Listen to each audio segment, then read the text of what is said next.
judiciary bail and bond policy guidelines, together with several decisions of superior courts in the land, that is the Court of Appeal and the High Court.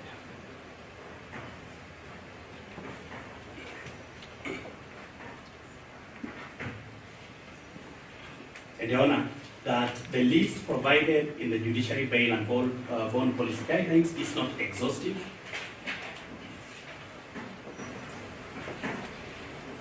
But without going to the particular facts which my learned senior Mr. Kula is following me to talk about, that list includes as compelling reasons the likelihood of interference with witnesses,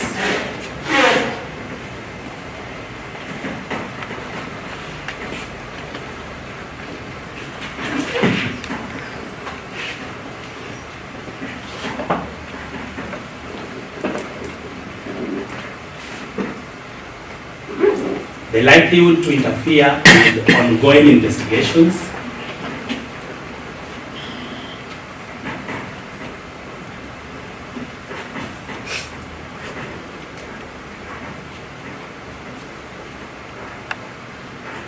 and the likelihood to interfere with exhibits.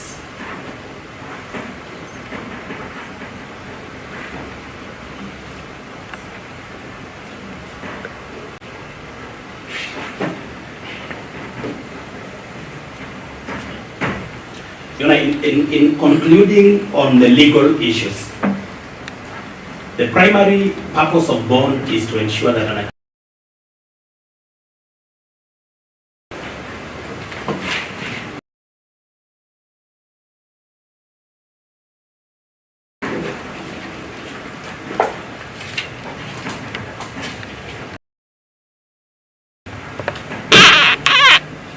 integrity of the trial before you. Protection of the integrity of the trial before you.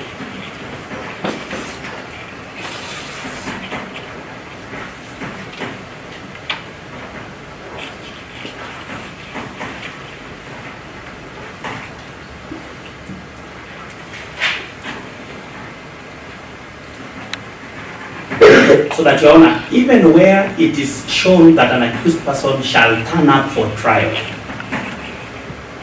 if released on bail,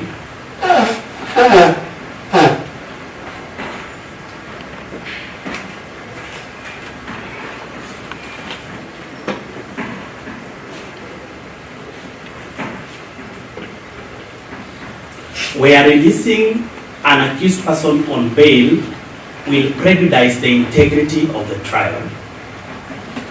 Where releasing an accused person on bail, even where it is shown that they will attend trial, where releasing them on bail will prejudice the trial and therefore the integrity of the trial. This court has a reason, a compelling reason to deny them bail.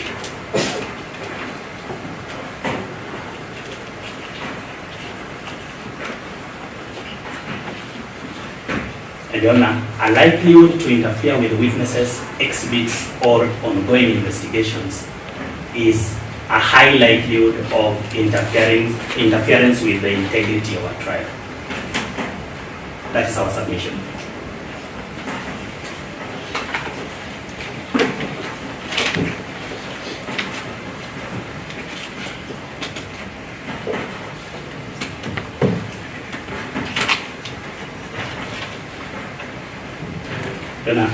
Allow me to say the last thing on Section 8, subsection 2 of the Magistrates Court Act.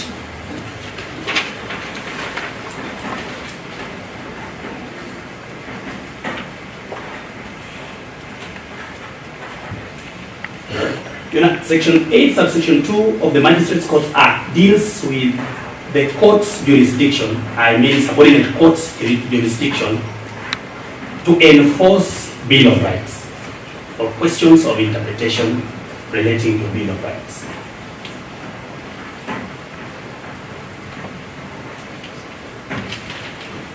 That jurisdiction is limited to Article 25A and B of the Constitution. The rights under Article 25A and B of the Constitution it is a clear statutory statement that this court's power to enforce Bill of Rights is limited to the rights under Article 25A and B and nothing more.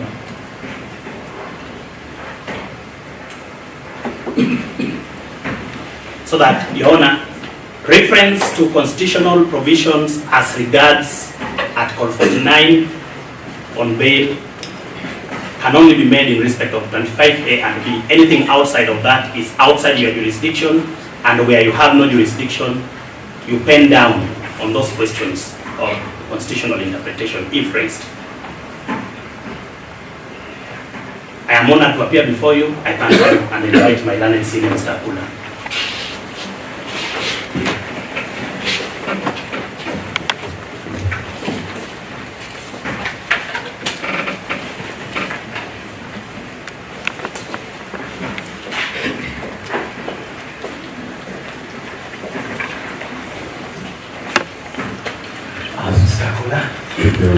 And on your file an affidavit sworn on 19th May 2025 by Mr. Robert Brown. 19th of May 2025, this morning. Thank you, yesterday, Your Honor. That is very good. Thanks for your 19. You filed this morning. Yes, Your Honor. It is sworn by Robert Brown. Robert Brown. An ESCC forensic examiner.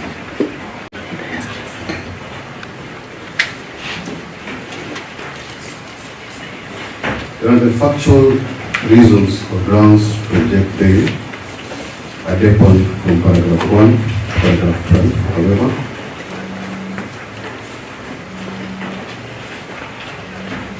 I will cluster them into three, 1 to paragraph 12. And however, I will cluster them into 3 compelling reasons.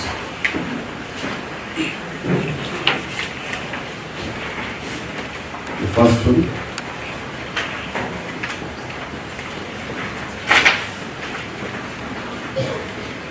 interference with witnesses.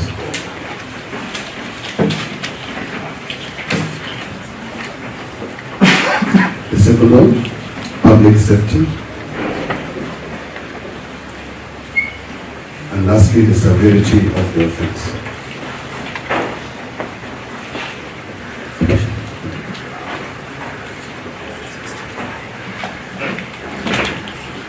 For the first compelling reason, my Lord,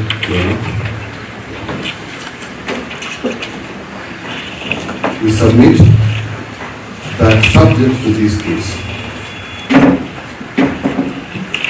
there are other ongoing investigations.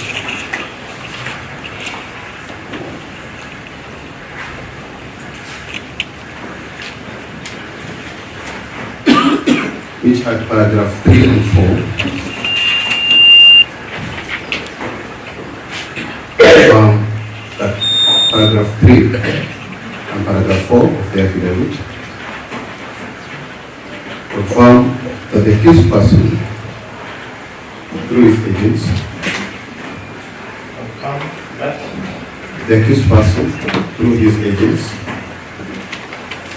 attacked ESCC and LPS officers in lawful exercise of their duties.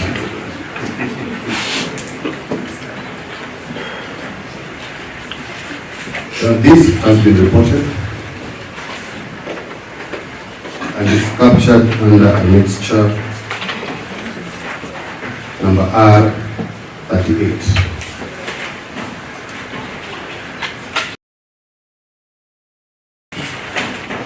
At Police Station.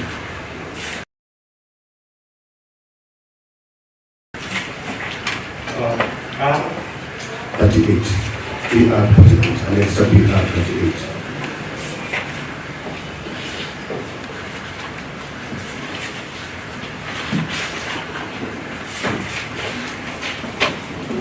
Your Honor, we have annexed 4 photographs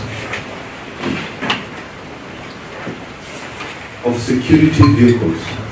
With your kind permission, I wish to raise an objection. An objection, Your Honor, is founded on Section 106B of the Evidence Act. That is your name? Willis Otieno, counsel for the first accused. Section 106.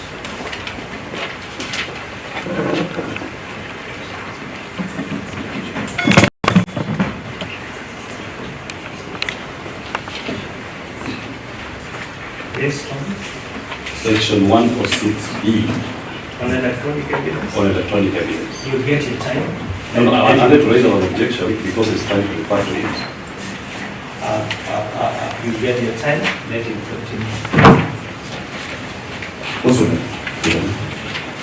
we have a next I want to conclude the direction first.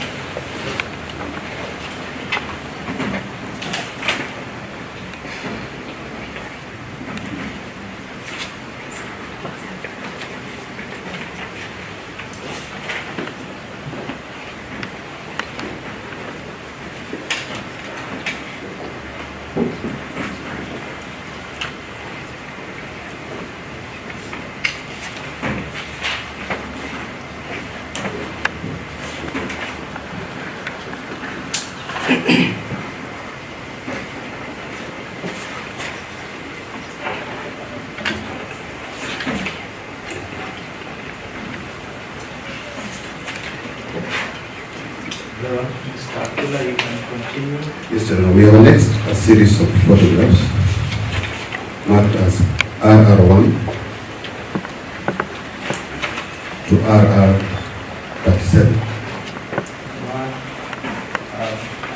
One, two, RR 37. 37. Your Honor, those photographs depict vehicles belonging to ACC, National Police Service, that were vandalized at the residence of the accused person.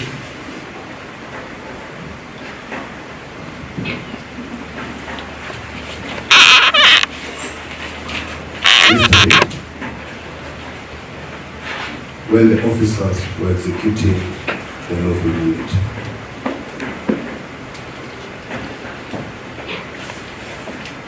Executing? The lawful mandate. That is, doing a search pursuant to miscellaneous application E716 of 2025. Come again.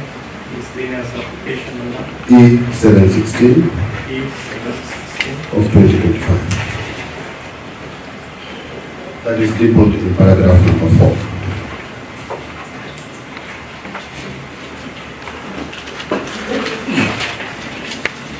Do not photographs RR3 to RR10. RR3 to RR10. They depict motor vehicle KCH 046T. Come again. 046T. After it had been vandalized.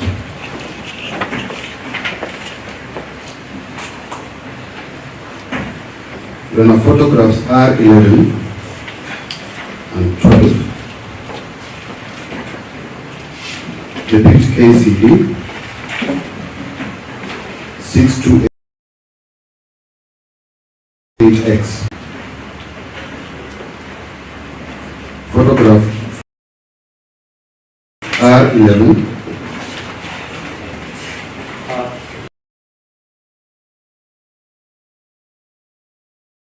KBU 734Y.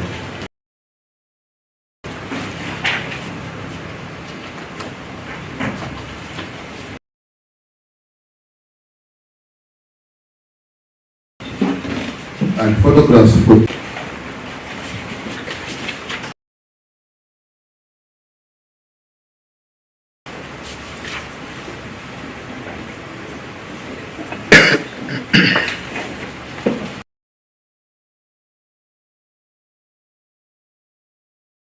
541U. ACF 541U.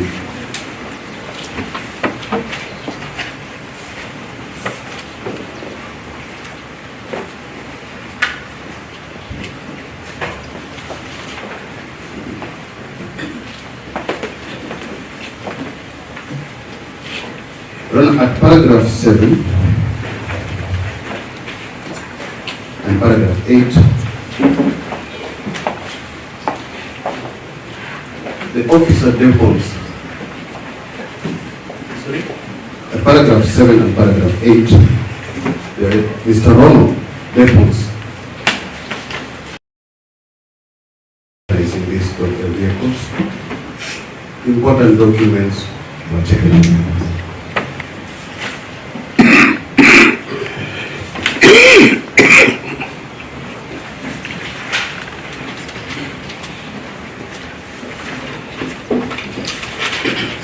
Now we take judicial notice of the position of the first accused.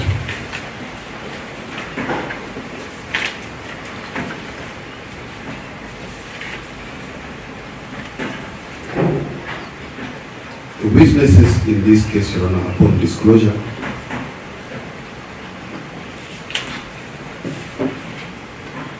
are his subordinates. People employed under his government.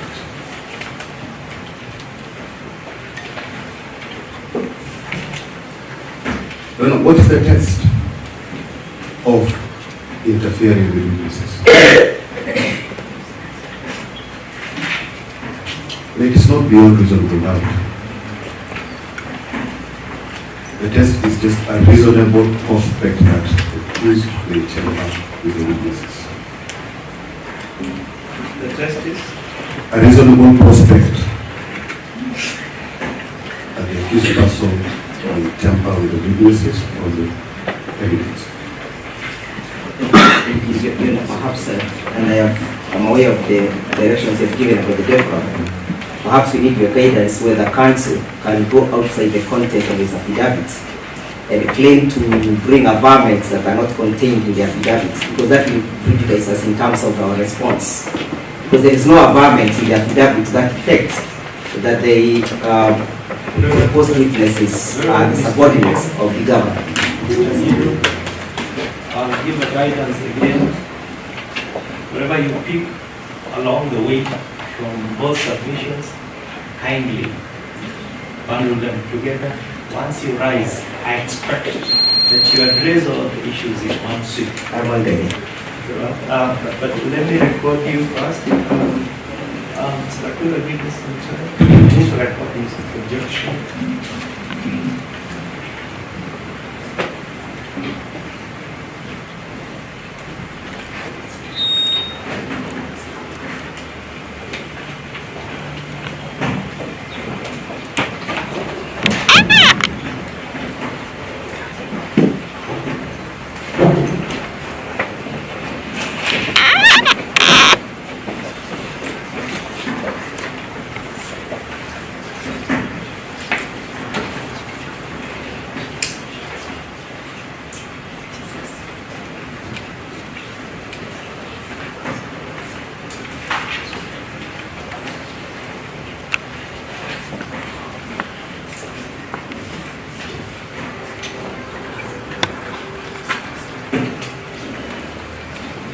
Everyone,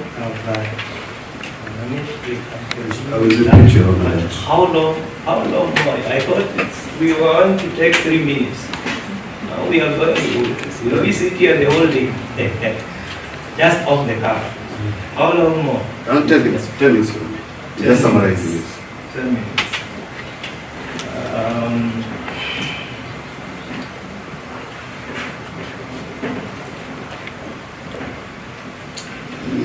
Continue, Mr. Yes, sir. I will repeat You that. have 10 minutes. We are submitting that once disclosure is done, the witnesses will be calling our officers from the first accused government. Those are the subordinates.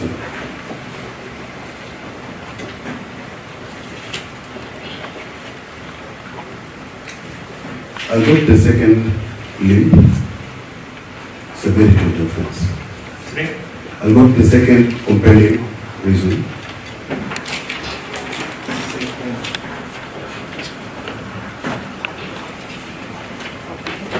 When approval of the judgment, the amounts will appear casual. The amounts will appear Minimum 1 million. But we believe Your Honor will win this case, and we draw your attention to section 62(1) for a second.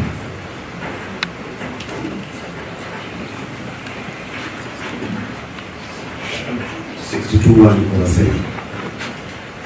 In the event you succeed, that provision is very punitive. in the event We succeed. we is the DPP DPP. prosecutes this case. We get a conviction. If is success to Yes. We will be moving to section 62, subsection 1.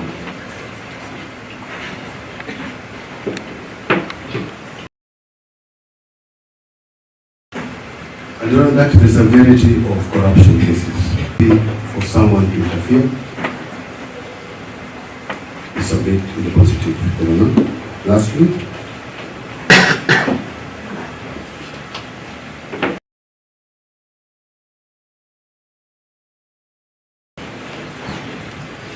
I've alluded, Your Honor, to what transpired yesterday.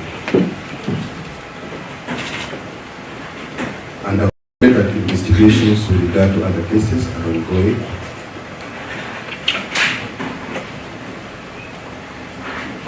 Our submissions is that if we release the accused person today,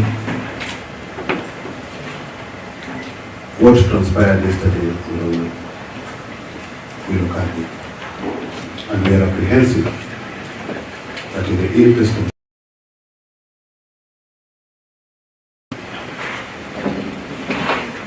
in order to protect the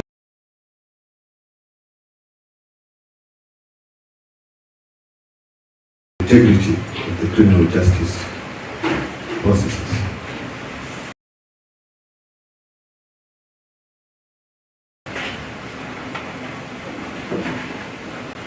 a legal report be agreed before this court and decide on this matter.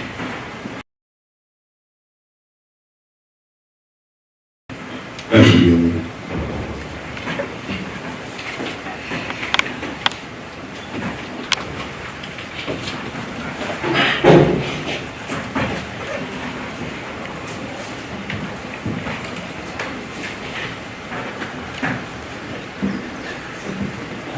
You done? Is it, Sorry, Your Honor. Just to underline that our prayer is that the first accused be denied bail. That probably is the last sentence you have done. Thank you.